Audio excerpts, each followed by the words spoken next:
nga kinahanglan naton nga magtuman sa kasuguan sang Dios.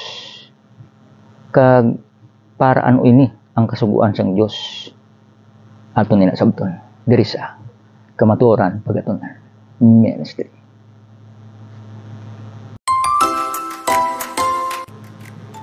Mayong hapon sa tanan nga mga pinarangga naton dira nga mga kauturan, kaabyanan, mga kapagtuon nga nagapadayon diri sa pag-upo diri sa aton ministry, diri sa kamatuoran pagatunan ministry.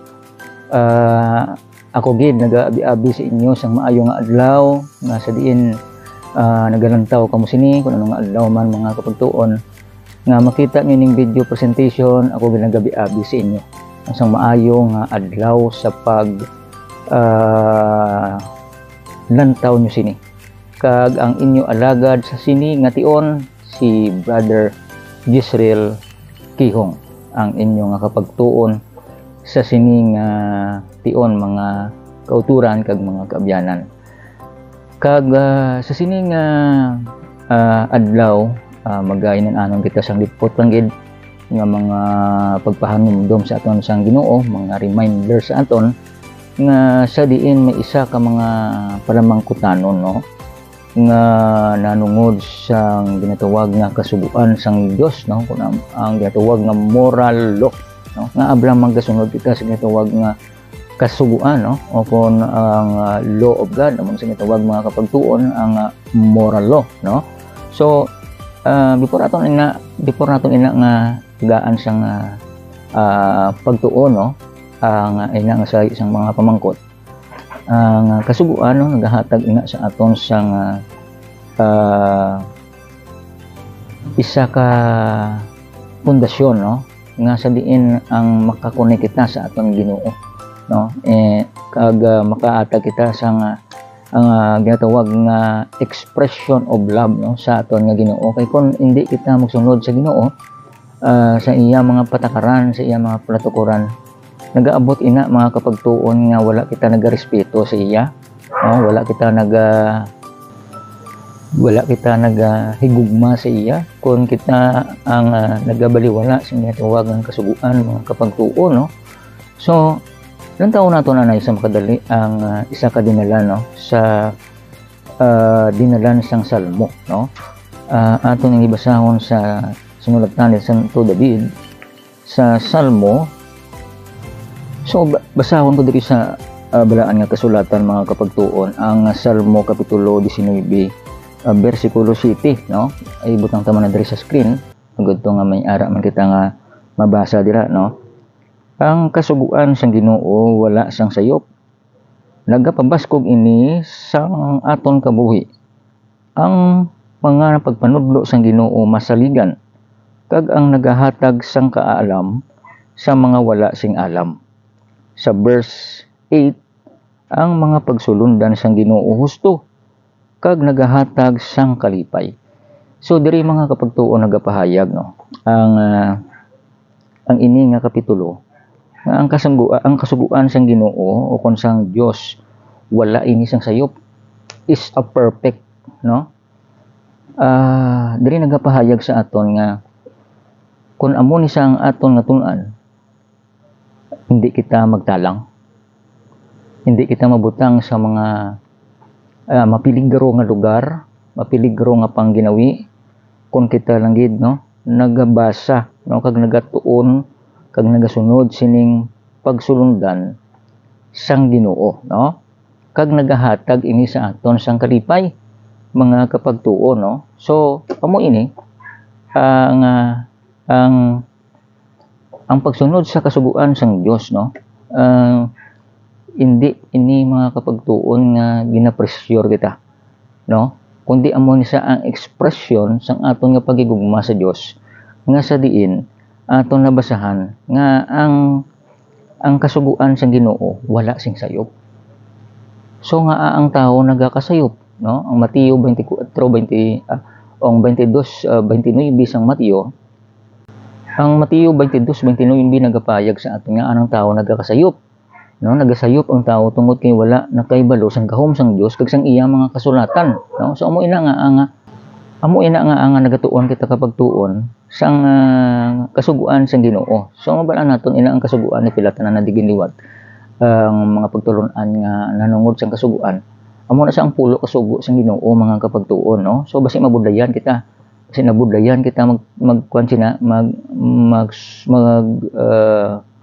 magtuman sina.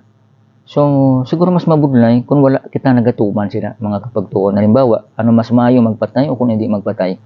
No? Ano mas maayo mangawat o kung hindi mangawat? Mas maayo gini hindi, no? Kay ina nga mga butang nagahatag ina sa aton sang katalagman kung aton himuon ang hindi maayo nga mga butang, no? So amo ina nga may guide, no? Nga may giya ang Ginoo sa aton paagi sa kamatuoran, no? Paagi sa sinulatan diri sa balaan nga kasulatan nga kinahanglan na magsunod kita sa iyang kasuguan, no? So nga kinahanglan ginaton nga magsunod. So basahon pag ginaton mga kapagtuon ang John 14 verse 15 nga nagapahayag dira kung ginahigugma naton ang Dios, ginatuman ta ang iyang mga sugo, no? So nga tumanon tagid inatungod kay ginahigugma ta siya, no? Para sang ginikanan naton kay ginahigugma ta ton ginikanan, ginatuman ta sila, no? Kay ang ilang nga ang tinutuyo sa aton ginikanan nga mag-ayuhan kita, no? Ginadisiplina kita, ginalagayan kita, ginatagaan kita sang maayo nga mga maayo nga mga gatawag nato nga mga pagtulunan, no? Mga mangin maglagko ang aton mga kabataan kita man mismo, no? Nga may ara nga respeto, no? Sa mga isigkatawo nato, no? So amo na aton mga ginikanan kay tungod nga ginahigugma ang aton mga ginikanan, nagatuman kita sang iyang mga sugo, mga kapagtuon. So kung wala kita nagatuman sang sugo sang aton mga ginikanan, nagalapas kita sa ilang mga lai. So matabo sina disiplinahon kita. So subong man ina amo man ang inang Ginoo kay ginahigugma ta ang Dios. So kinahanglan naton nga magtuman sang iyang mga sugo, no? So ano pagid ang ginapahayag diri sa aton basahon mga kapagtuon ang isa ka dinalan diri sa may naunang 1:5 bersikulo 3 kay nagahigugma kita sa Dios kung nagatuman kita sa iyang mga sugo. Kag ang iyang mga sugo hindi gid man mabudlay tumanon. So hindi man gali mabudlay tumanon ang iyang mga sugo mga kapagtuon, no? Kag kung nagahigugma kita sa iya, nagtahod kita, no? Nagasunod kita, no? Kay love ta siya mo. So pasang imong nobya, imong nobyo, no? Kay tungod nga palangga mo siya, palangga mo imong nobya, palangga mo imong nobyo, nagasunod kay siya. Halimbawa gapanigarilyo ka karon na barang sa nobya mo di naman nigarilyo kay tungod kay palangga mo kubyaan mo na, no? So kung ikaw ang nobyo, nagapati ka mo di pa yang imong nobya kung hindi. Simple malipay sa kay ginatuman mo, no? Ang iya nga pangabay kag para sa kaayuhan ina mga kapagtuon, no? So amo ina nga kinahanglan naton nga magtuman sang sugo kay kung hindi kita magtuman sang sugo nagalapas kita kag nagakasubuan ang aton nga Dios, no? Tungod sina. So amo ina nga ang may mga gamo, amo may mga krimen, may mga dishonestment, no? May mga butang nga mga nag-increase ng aton nga mga naga-increase ang aton mga kapagtuon nga mga crime rate nato, no? Ina tungod kay wala sang kasuguan nga ginatuman ang iban nga mga pumuluyo, ang iban nga mga katawhan. Kay tiway sila kabalo sini nga kasuguan. So amo ina nga ang ginapalinton naton ni diri subong. Agud to nga mahangpan naton nga ang Ginoo naghatag sa aton sang giya, ang guide ba na, no? Nga mangin alagyan naton o kundalan naton nga hindi kita magtalang. Amo nang John 14 verse 6 nga nagapahayag dira ya ako among dalan ang kamatuoran kag ang kabuhi. Kay kalabanan subong layo ang dalan nga ginalaktan nila, lain ang dalan nga ginalaktan nila, no? Kag wala sila sa kamatuoran kay puro man kabutigan, no? Kita niyo subong puro na lang prank, no? Makita niyo sa videos sa YouTube, sa Facebook, sa TikTok, no? May mga prank, no? So hindi matuod ina, no? Hindi matuod ina. So nagaguba sang moral sang tao, no? Sorry to tell you, nagaguba ina sang moral sang tao, no? Kag ang moral law sang Dios, no? ginabaliwala na lang mga kapagtuon. Ari pagin mga utod ang gusto ko diri point out sa inyo nga kinahanglan ta magsunod sa sugo sang Dios. Mabasa ta ini no, ibutang ko man diri sa screen. Diri sa Exodus kapitulo mga kapitulo 15 bersikulo 26 no, akong basahon diri.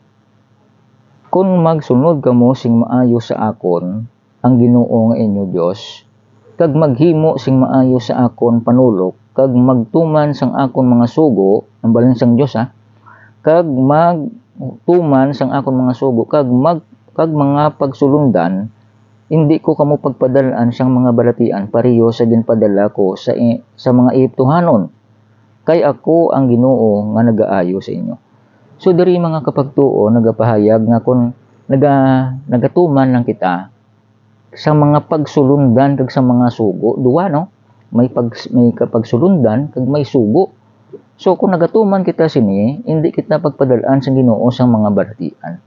So amo na nga subong damo balatian, ina tungod kay wala sila kabalo sining kamatuoran sang Dios, no? Halimbawa dili magpatay, magambal dili magpatay, wala mas specific kung ano nga klase nga pagpatay, no? So but silingon bilog ina nga sahi sa mga sang kabuhi nga hindi mo pagpatyon, no? Halimbawa,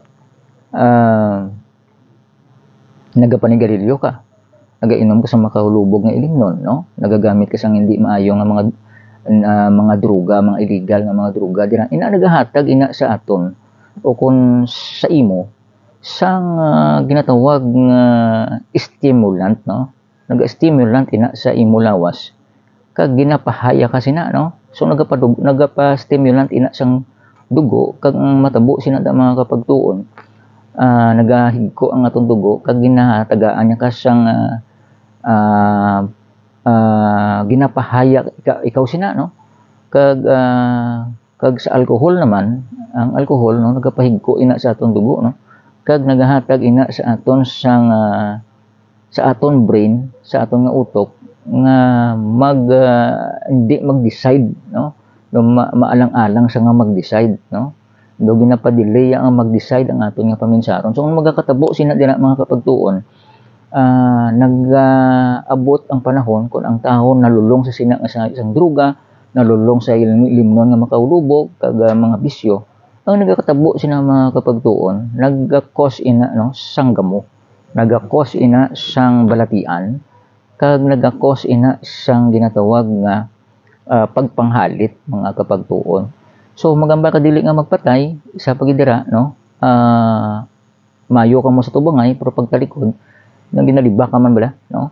So ina isa ka mga butang nagahatag man sa aton, nga naghatag sa aton nga maglain ang aton nga pamatsyag, no? Nga inambal nila ba nang ginamarites ikaw, no? Ina tungod kay wala kabalo sila sang kamatuoran, no? Kag kung wala kabalo, kung di sila kabalo sa sina kamatuoran, so silingon ang ilan na balaan panglibak lang, no? Pangamba sing di maayo sa ilang nga isig kabaryo. So abi nyo mga kapagtuon, ang ini nga mga katawhan mga naghihimo sa mga krimen, naghimo sang naghahambal sang di maayo nga mga pululungon, mga pamuyayaw, no? Amo ining ginahigugma gid sang Dios, no? Amo ni ang ginpanginmatyan sang Dios ni Jesus Christ sa cross nga sa diin luwason niya, no? Paagi sa iyang dugo sa Kalbaryo mga kapagtuon, bisan sa aton, no? Bisan wala man kita sang ginatawag nga paghimo sa mga malaot, way mataga pangawat abi, way mataga pamatay, way mataga panglahi, no? So may mga butang mga kapagtuon nga nagalapas man kita, no? Ang importante sinadira nagabalik kita sa Ginoo mga kapagtuon. So dapat mangin strength ang aton nga pagtuo sa aton Ginoo, mangin lig-on gid ang pagsunod naton sa Ginoo, kay kung hindi kita magsunod sa sina nga kamatuoran, sa sina nga pulo kasugo sang Dios, ang matabo sina mga kapagtuon matalang kita, kag ang matabo sina madisgrasya ang aton espirituhanon nga pagkabuhi, kag maapektuhan ang tanan nga espiritu sang aton kabuhi, mental, physical, social naton maapektuhan ina mga kapagtuon kung hindi kita straightforward sa pagsunod sa aton nga Ginoo sa iya mga palatakuran kag mabutang ina sa peligro ang aton mayong nga lawas, no, ang aton nga mga negosyo, ang aton nga mga ginaobra sa aton nga sa aton mga opisina, no, sa aton nga pag-eskwela, sa anuman nga mga ginaobra naton mga kapagtuon. Kung hindi kita himo nga magsunod sa sina nga kasuguan, ang matabo sinada dira marimalasog kita mga kapagtuon. So amoy na nga kinahanglan naton nga magsunod sa sini agudto nga hindi kita mabutang sa peligro. So sundon naton ang Ginoo kung palangga ta siya, nagasunod kita sa iya. Kay kung wala ta siya ginapalangga, sa baba lang ang bata palangga ta sa provide man ginagyapon ginasunod, no, ang matabo sinadira mga kapagtuon mangin useless lang gyapon ang tanan. Kinahanglan mangin straightforward kita sa Ginoo kapag kita sangugot sa iya agudto mga kapagtuon nga hindi kita mawala kundi may kabuhi kita nga walay katapusan. Magapangamuyo kita. Labing gamanan kag may gugmaon naman nga Dios. Salamat nga madamo sa mensahe nga mo natun-an sini nga adlaw nga nagahatag kag naga-remind sa amon nga magmatinumanon kami Ginoo. Uligi man ang amon nga mga kapagtuon nga nagasubaybay sa sini nga programa kag kabay pa ikaw magid kamaayo sa ila kag magahatag sa ilang mga kinahanglanon subong man sa imo alagad rin. Salamat nga ikaw magasabat sa among pangamuyo sa ngalan ni Ginoong Hesus. Amen. Salamat gid sa pag-upod diri sa programa Kamatuoran Pagatunan Ministry. Inyo alagad sa kahanginan, Brother Jezreel Kiyong, inyo kapagtuon, nagabilin sa inyo kung ikaw lang nakabalo sang kamatuoran, hindi ka din madayaan. God bless.